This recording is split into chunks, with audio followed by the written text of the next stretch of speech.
Bienvenidos sean todos ustedes al estudio de este curso de Derecho Penal. Vamos a empezar la unidad número 2. En la unidad número 2 vamos a iniciar el estudio de una parte del derecho penal que es de suma importancia. Nos estamos refiriendo a la aplicación de la ley penal. Ya en la primera unidad hemos podido repasar algunas nociones generales acerca del derecho penal, también las características y los elementos de la ley penal.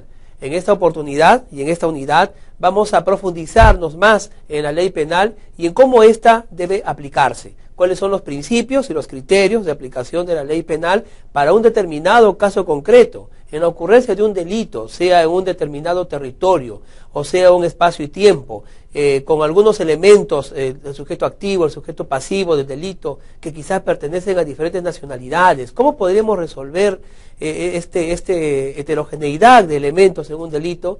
¿Qué ley penal tendríamos que aplicar en estos casos en concretos? Eso es en materia de estudio de esta presente unidad. Quiero también aprovechar la oportunidad para agradecer al Sistema Virtual de Enseñanza de la Universidad Privada Telesub, al personal técnico y a los tutores que colaboran permanentemente con ustedes para poder salir adelante dentro de esta forma de aprendizaje. Y agradecerte a ti también por el tiempo y el esfuerzo, felicitarte que estás tú poniendo a todas estas formas de aprender. Bien, entonces vamos a empezar con el tema 1. Para el tema 1 hemos escogido la aplicación espacial de la ley penal. Vamos entonces con la primera diapositiva, la diapositiva de presentación. Universidad Privada Telesub, aplicación espacial de la ley penal. ¿Qué significa la aplicación espacial de la ley penal? En realidad, cuando hablamos de aplicación espacial, estamos hablando de una soberanía, estamos hablando de un territorio, estamos hablando de un territorio material en el cual la ley penal de un determinado estado, de un determinado país, se va a aplicar a un caso en concreto. En realidad, estamos refiriéndonos a un ejemplo concreto. Supongamos que ocurre un robo en el territorio peruano, en la ciudad de Lima. La ley penal aplicable será pues la de que es soberana en ese país, en esa ciudad.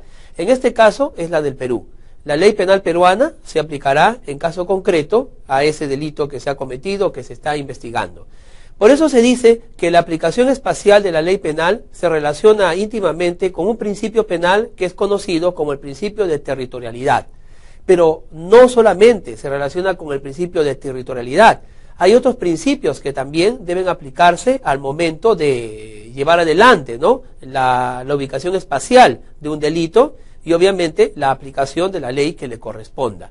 El principio de territorialidad es uno de los tres. Luego tendremos el principio de extraterritorialidad en determinados casos y también el principio de real o de defensa. Tampoco podemos dejar de lado el principio de la personalidad de la gente que comete el delito, es decir, de la nacionalidad de la ley. Estos cuatro principios entonces se relacionan con la aplicación espacial de la ley penal y también con el tema de la soberanía. Porque la soberanía no es la facultad que tiene el Estado, es el poder que tiene el Estado de aplicar sus leyes a un determinado territorio y a la población que habita ese territorio. En los estudios de teoría del Estado y de ciencia política que ya se han llevado pues anteriormente, podemos nosotros recordar acerca del Estado, acerca de la población y acerca del gobierno. En sociología jurídica se ha estudiado también esos temas y hemos dicho y manifestado que el Estado no es en todo caso la sociedad política y legalmente organizada y que le ha concedido, ¿no?, al Estado, el pueblo al Estado, la nación al Estado, si quisiéramos decirlo de esa manera, las facultades y el poder que nosotros denominamos jus imperium. Dentro de jus imperium, como aprendimos en la primera unidad, se encuentra jus puniendi, es decir, la posibilidad que tiene el Estado de aplicar su ley penal a la nación, ¿no?, que está bajo su jurisdicción.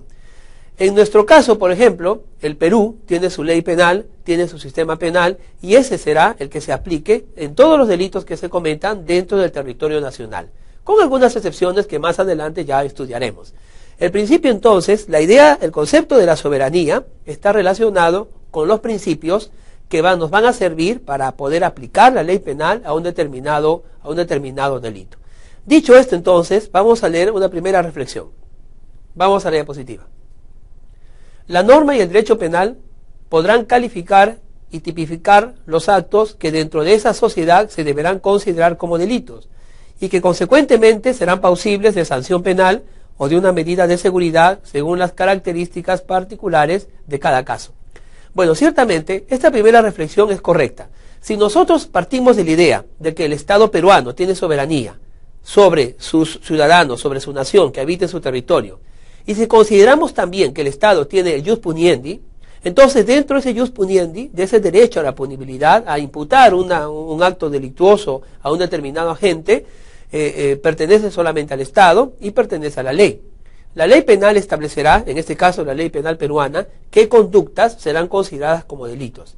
Ya explicamos en la primera unidad, recordarás, de que para que esto ocurra se debe identificar un bien jurídico protegido, como por ejemplo la vida, la salud, la propiedad, el sistema financiero, etcétera, etcétera, y luego, identificado ese bien jurídico, se va a establecer una ley para proteger ese bien jurídico, una ley penal que, como ya dijimos, es autónoma. Sí, es una simple norma positiva lógica, ¿no? Es decir, describe una conducta y señala una pena o una medida de seguridad. Esa norma jurídica penal es la ley penal y obviamente, ¿no?, será la ley penal peruana, en nuestro caso, la única que señale y describa los delitos que serán considerados perseguiblemente o perseguibles, ¿no?, por la ley. Es interesante entender entonces esto, que es tan sencillo, para lo que sigue a continuación. Vamos con la siguiente diapositiva. Principio de la territorialidad.